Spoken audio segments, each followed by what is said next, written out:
নমস্কার, আরো একটা নতুন রেসিপিতে আপনাদের স্বাগত। আজকে খুব সুন্দর এবং মজার একটা পিঠা রেসিপি আপনাদের সাথে শেয়ার করব। দুধ পাকন পিঠা। এই দুধ পাকন পিঠা বানানোর জন্য প্রথমে কড়াইতে নিয়ে নিচ্ছি 1 কাপ পরিমাণে দুধ। এখানে দুধের পরিবর্তে আপনারা কিন্তু জল দিয়েও পিঠার ডোটা বানিয়ে নিতে পারেন। তারপর দুধ যখন একটু ফুটতে শুরু করবে তখন দিয়ে দিচ্ছি 1 কাপ আটা। আটা আর দুধ একসাথে ভালো করে মিশিয়ে নেব। এই সময় গ্যাসটা কিন্তু বন্ধ করে নিয়েছি। এই সিদ্ধ আটা প্রথমে কিন্তু অনেকটাই নরম থাকে, তবে ঠান্ডা হওয়ার পরে অনেকটাই শক্ত হয়। দেখুন আটাটা ভালো করে মিশিয়ে নিয়েছি। এবার একটা প্লেটে সিদ্ধ আটাটা উঠিয়ে নিচ্ছি।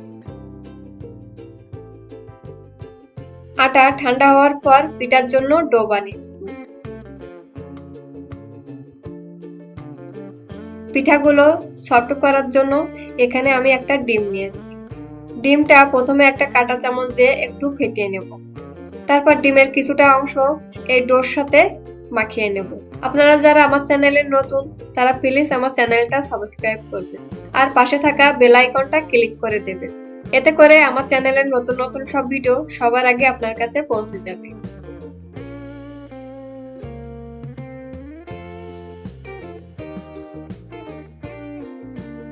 দেখুন পিঠার জন্য সফট একটা ডো বানিয়ে নিয়েছি।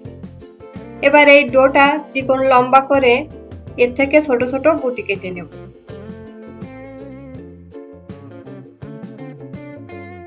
গুটিগুলো বেশি বড় না আবার বেশি ছোটও না, এমন করে কেটে নিয়েছি।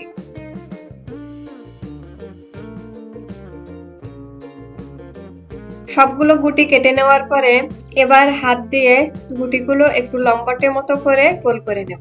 দেখুন ঠিক এরকম করে সবগুলো গুটি গোল করে নিয়েছি। এবার একটা ঝাঁঝরি আতার উপরে এই ছোট গুটিটা রেখে হাত দিয়ে চেপে চেপে একটু লুচির মতো বানিয়ে নেব।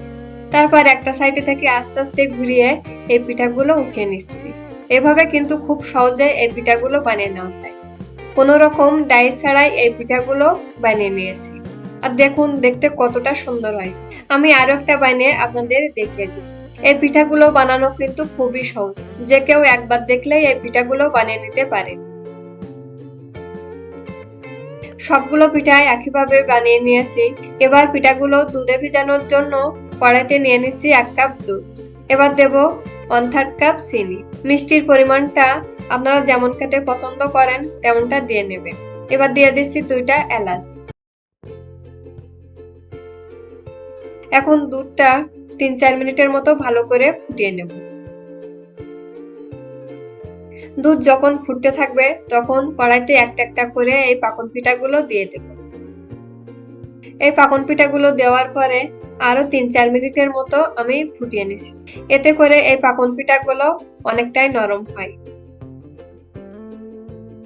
3-4 মিনিট জাল করে নেওয়ার পরে এটা আমি 2-3 ঘন্টার মতো ঢেকে রাখবো।